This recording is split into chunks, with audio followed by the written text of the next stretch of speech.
Benvinguts al moviment iGECer. A l'IGEC seguim apostant per aquest nou canal de comunicació amb l'objectiu de donar píndoles d'interès sobre temes d'actualitat que tenen impacte a les nostres empreses. Com ja sabeu, tenim una comunitat plena d'experiències i coneixements i volem compartir-ho amb tots vosaltres perquè tots sumem al moviment iGECer. Soc l'Estefania i avui remataré la minissèrie de píndoles sobre transformació digital. Pels que no heu vist les darreres píndoles, faré una petita recapitulació del que és aquesta transformació. Quan pensem en transformació digital, molts de nosaltres ens ve al cap la tecnologia i l'optimització de processos, però és realment una transformació del model de negoci, de la relació amb els nostres clients, de prendre decisions guiats per les dades, en definitiva, de fer un recàlcul de ruta i, per tant, és un tema d'estratègia.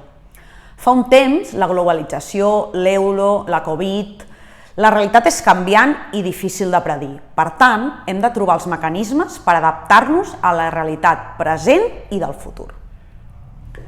Per fer un pla d'acció per la transformació digital són tres els pilars en els que hem de centrar-nos: la tecnologia, les persones i els processos. I aquestes són les tres píndoles de la minissèrie de transformació digital. A la primera píndola vàrem parlar de tecnologia, centrant-nos en les dades, que considerem que és el punt clau en aquest àmbit. A la segona vàrem parlar de persones, l'actiu imprescindible en aquesta transformació. I avui finalitzem amb la tercera i darrera píndola sobre els processos. El talent amb l'anàlisi de les dades ens farà optimitzar aquests processos, però això són les eines. La digitalització de processos es basarà en la implementació de tecnologia i en gestionar les dades de forma digital. Però com ho fem? On realment hem d'invertir esforços és en el core del negoci, invertint en innovació i estratègia per digitalitzar la nostra cadena de valor i poder gestionar de forma integral la nostra activitat de forma molt més eficient.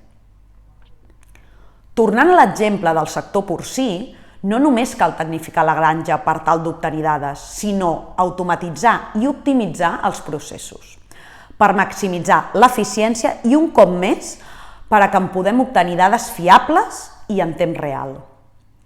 El rentat i desinfecció dels camions que transporten els animals suposa problemàtiques com el gran volum d'aigua, la producció de residus, que tenen un fort impacte no només en els costos, sinó també en el medi ambient. Millorar aquest procés de descontaminació dels vehicles ens ajudarà en molts aspectes. En primer lloc, en reduir la transmissió de malalties entre animals vius, que és la via principal de contagi entre granges. Altres aspectes, com reduir el temps que suposa executar aquest procés de neteja i desinfecció, minimitzar l'impacte en el medi ambient i reduir el cost financer no només d'aquest procés, sinó d'altres també derivats. En general, l'eficiència dels processos en qualsevol sector comportarà diferents aspectes primordials en aquesta transformació. Comportarà agilitat, reduint el time to market i, en conseqüència, comportarà una millor atenció al client. Hem de tenir en compte que, encara que nosaltres ens resistim a fer el canvi cap al món digital, els nostres consumidors ja ho han fet. El món actual és instantani. Quan el públic vol alguna cosa, ho vol aquí i ara. La digitalització ens permet no sols atendre les seves necessitats amb més qualitat, sinó també establir canals de comunicació més eficaços amb ells, incloent noves formes de pagament i analitzar els seus gustos i reaccions per saber cap on ha de dirigir-se al futur. Comportarà flexibilitat per estar preparats pels canvis de mercat, els competidors, pandèmies, etc. I la reducció de costos operatius és un aspecte especialment sensible per a les pimes. La digitalització dels processos operatius comporta moltes vegades una reducció de costos, alliberant recursos financers per escometre inversions molt més estratègiques. Ara sí que ja hem arribat a la final de la minissèrie sobre transformació digital.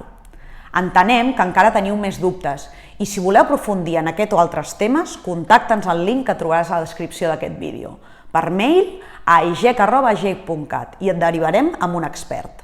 Espero que us hagi estat d'utilitat i si no vols perdre't les nostres properes píndoles, subscriu-te a aquest canal per seguir el moviment iGecker.